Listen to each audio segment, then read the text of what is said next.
From the Evening Standard in London, this is The Leader. Evening Standard, it's your Evening Standard.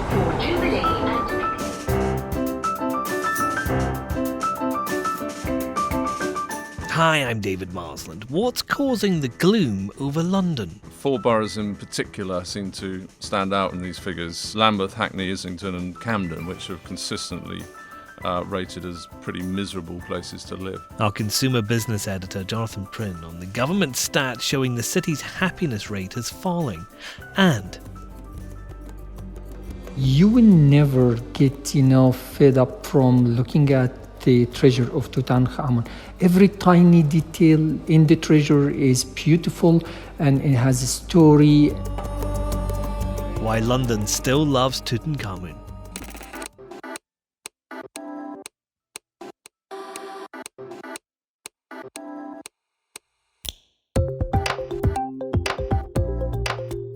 Taken from the Evening Standard's editorial column, this is The Leader. For the whole thing, pick up the newspaper or head to standard.co.uk/comment. In a moment, London's getting unhappier, and no one seems to know why.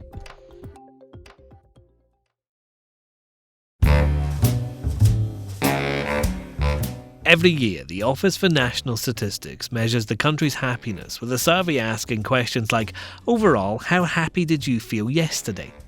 This year, it's shown the UK as a whole is more content with its lot than last year, but not in London. Here's the Standard's take. It's almost November. The nights are drawing in. It keeps raining. Brexit's a mess. The economy's stuck. Succession has just finished. The Central Line is standing room only again. Climate change threatens our future. And renting a room to live in costs a fortune. If all this and more about life in London is getting you down, then you're not alone. A fascinating set of data published today by the Office for National Statistics shows that a lot of people in our city find life hard. A smaller proportion of Londoners say they have a very high level of satisfaction with their lives than any other part of the country. They are also less likely than anywhere else to rate their happiness the day before as high.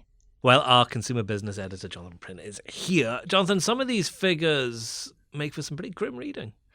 Yeah, it's not great for London, I have to say. London, ever since the government launched this sort of survey of happiness, or the happiness index that was launched by David Cameron originally in 2010, London has consistently underperformed, and 4 boroughs in particular seem to stand out in these figures. Lambeth, Hackney, Islington and Camden, which are consistently rated as pretty miserable places to live. Do we know why?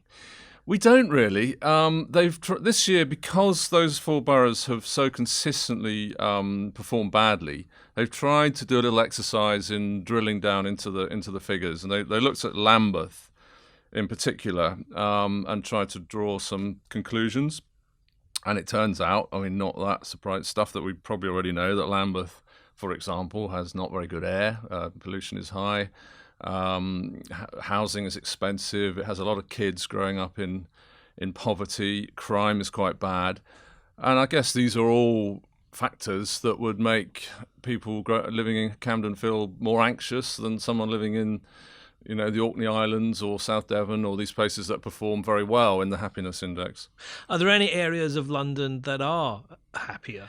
The burbs generally are happier than the inner city. I suppose that makes sense. Green space and it tallies with the national picture as well. That the rural areas, in fact, the more remote you are, the happier you seem to be, which is odd and slightly counterintuitive because people tend to leave those areas and come and live in places like London. But anyway, I guess it's just the stress of day-to-day life in the big city is making people feel very, very, very anxious, or more anxious than other people.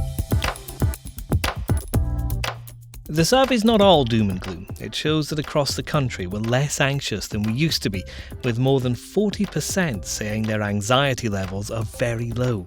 Just 6% of adults say they're often or always lonely. And we're probably healthier too, with our national carbon emissions falling. So there are a few reasons to be cheerful. even as Brexit woes drag on. Next.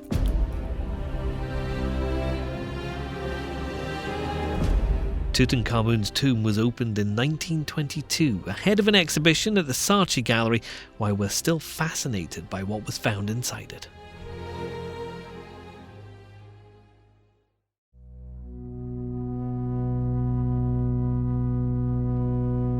Now,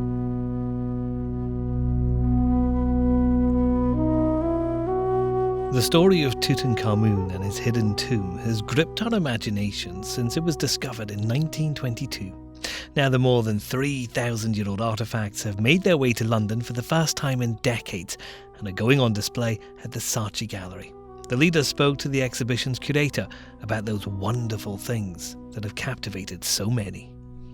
I am Tarek El Awady and I am the curator of Tutankhamun's exhibition. We are very proud that we are doing the last tour of Tutankhamun. I was born in a city 2 hours drive from Cairo. I went there, I saw these huge, structures, and in my mind I had so many questions. You will never get, fed up from looking at the treasure of Tutankhamun. Every tiny detail in the treasure is beautiful and it has a story. One of my favorite objects is a small statue called the Shawapti statue. The word Shawapti means it's supposed to answer the call in the afterlife and does the work on behalf of the king.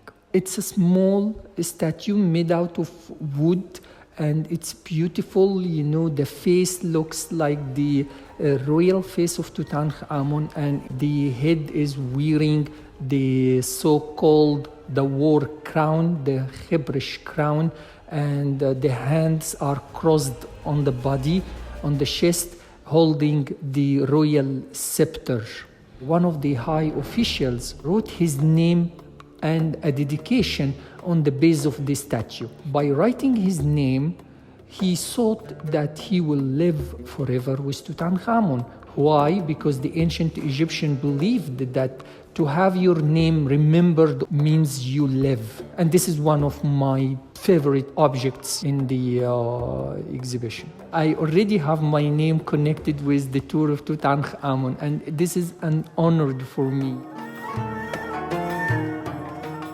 Well, the Standard's Nick Curtis has been writing about Tutankhamun's treasures for an upcoming feature in the paper. Look out for that. He's out of the office researching it just now, but can join us. Nick, why does London still have this fascination for an ancient pharaoh? Well, the first wave of Egyptomania began around the sort of Napoleonic era when treasures from Egypt started arriving not only in London but in Paris and in New York as well. That was the first wave of Egyptomania.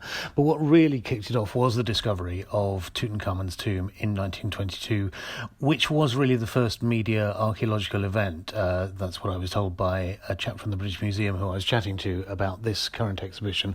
It was sponsored by the Times. It was there were daily updates on it, so people were really just genuinely fascinated to see what would happen with this tomb. And it was, unlike most other tombs, largely undisturbed, so it just had this wealth of material inside it. And of course there's that lure of the superstition, the curse of Tutankhamun, isn't it? Where did that come from? There's some literature on tomb curses from the 19th century. One story written by Louisa May Alcott, who went on to write Little Women.